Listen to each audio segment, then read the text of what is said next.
So rather than focusing on stuff that I think most of us already knew, it was kind of nice within the material to find, just kind of as an opener, some things that I didn't know. So in searching for the qualities that it laid out as to what a strong leader was, I was searching also for things that I wasn't familiar with. Admittedly, I didn't know what the term emergent leader had meant before reading chapter 7, which obviously is not within chapter 1 and 2. But it does kind of give you the tip of the spear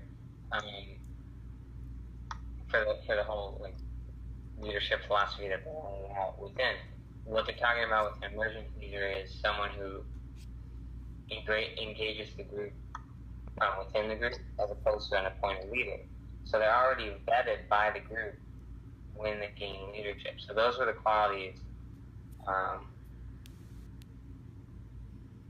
that distinguish the leader from within the group as opposed to some of the negative ones that are inherent to an appointed leader.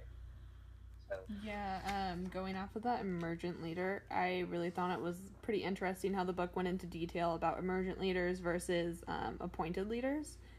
And personally, I feel like leaders are better when they're emergent than when they're appointed because it's more of like a democratic thing and people get to pick who they want in to be their leader kind of naturally, you know?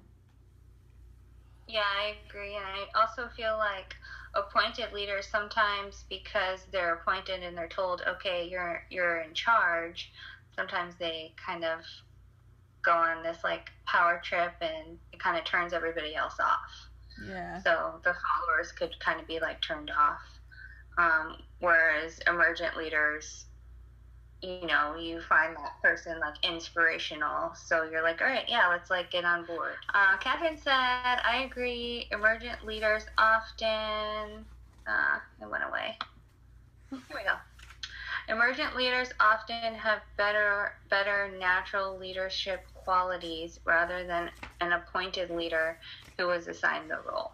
One of the parts, I read a post on one of the discussion boards, and I thought it was really interesting how somebody explained that their manager at work was looking to hire like a shift lead, and the manager thought a person that was right for the job was like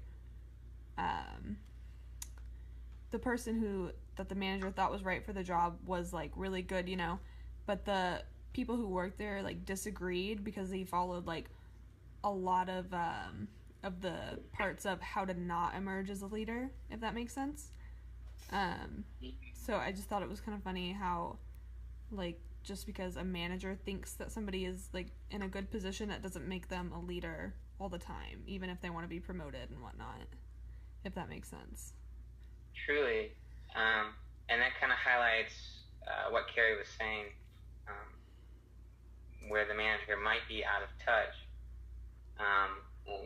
In this case, the manager being an appointed leader. So I guess with respect to your time limit, Jessica, it might be helpful if we kind of narrow. I think if you're competent and you're like very positive, I think it's really easy to rub that off on followers, and I think it just makes like a stronger team and it makes you a better leader in general.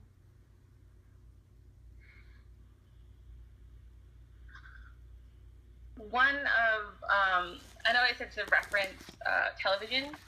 I did notice that there were different types of leaderships, and I don't know if any of you watched Game of Thrones. A little bit. Yeah. I read in, I think it was like chapter 2, there was, I think, like 3 different types of leadership that define like a good leader, like democratic or authoritarian. And I found that like maybe like I found a website online from like businessinsider.com, and it said that like Sir Davos Seaworth was a good democratic leader because he was able to collaborate with both like Sansa and Jon Snow to get things done. On the other hand, there's also Tywin Lannister, who was able to do an authoritarian like leadership to get things done more motivated, but it was more his way. I think that they are both really well positive characteristics and examples of good leaders. I think that's a good point, especially because it transitions very well into what a lot of the chapters focused on, which was the leadership communication styles, those being authoritarianism, those democratic or laissez-faire. Yeah. And I was kind of struck with the notion that the best leaders that I've ever worked with can seem to employ a blend of these styles as opposed to just one. Uh-huh. So with respect to their followership, a good leader, what really makes a good leader to me is someone who has open communication with their followership and therefore is knowing of when to give more direction, when to be more authoritarian, or when to be more democratic. So if a leader is leading a group through, say, an exercise where they have very little experience, then a good leader, in my opinion, would probably lean a little bit towards authoritarianism, provide more direction, be more task-orientated. But if they then find that same group in an exercise where there's a lot of expertise regarding the task within the group, then to me a good leader can employ vision rather than instruction and be a little more laissez-faire and be a little more hands-off and let the team be more innovative on their own with less task orientation. So that to me is that defies rigidness, that defies callousness. That's a leader being very in tune with the followership. And Katherine says, I think a willingness to listen to other opinions and be able to take advice to benefit the team is huge. A lot of managers I've had don't want to consider other points of view. It's true. Yeah, I'd agree with that. Yeah, I think it's really hard to be a good leader when you don't take in your followers' perspectives, if that makes any sense. Yeah, I agree, because I feel like you're not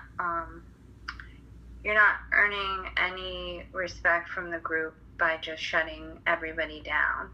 Yeah. And also, usually when people have new ideas, it's like it can be a fresh outlook that you hadn't thought of before. So.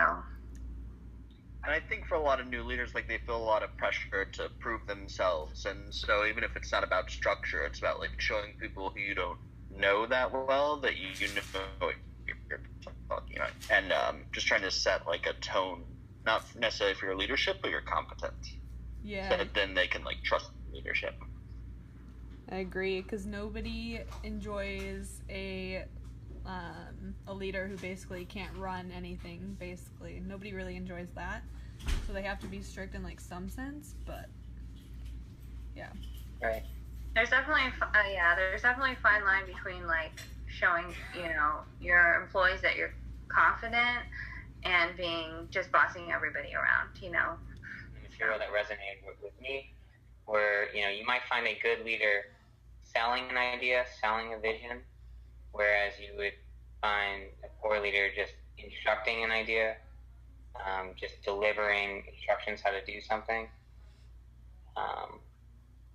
That was the big one for me, because that kind of, again, goes back to trust and selfishness. That's what I was going to bring up.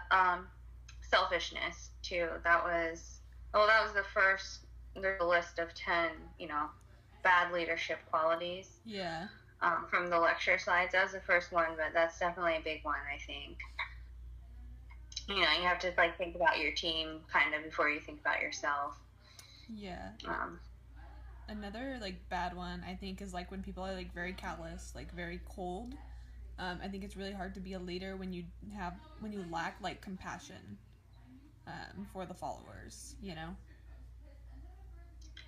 I've definitely had managers that have very little compassion, and it's really hard. It doesn't create a good work environment. It's not a positive, feeling. So you don't really have the passion to do a good job because you feel kind of, I don't know. kind of feel like they don't really care very much, but yeah. Right. I also personally kind of distinguish between some characteristics in core leaders, things like rigidity and callousness, like you were saying, lack of caring for your followers. I am personally more turned off to those than I am like an incompetent leader. So if I have a leader who just doesn't know the job, who's ignorant, and just is in the wrong place, I'm usually a little less.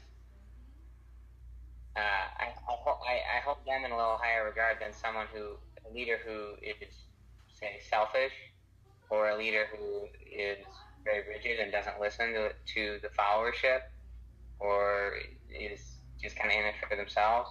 Because those things you can directly hold that leader responsible for. So that's a major no-no on my end. Yeah. And then Katherine said, I think creating a sense of trust with your team and making sure they are comfortable to come to you with any questions, concerns, or even to offer advice. I agree. Which is a good point. Yeah, I think you want your followers to feel free to, come to you, because it's better for everybody. Sure. I think going back a little bit to what you had said in your like good leadership, where you can sort of shift gears and change how like you're communicating, like knowing when to make that change is really important, and like a big distinguisher to me, like somebody who gives a lot of space to like someone who might need more help, or someone who doesn't give any space to someone who like doesn't need as much help and just needs really guidance more than help, is kind of a big pitfall for a leader for me. Like an inability to read a situation like that. I think that also will tie in very well with what Katherine was mentioning, was when you exhibit those qualities or don't, when you show them as a good leader or don't as a poor leader, then you will start to build or damage that trust with your team.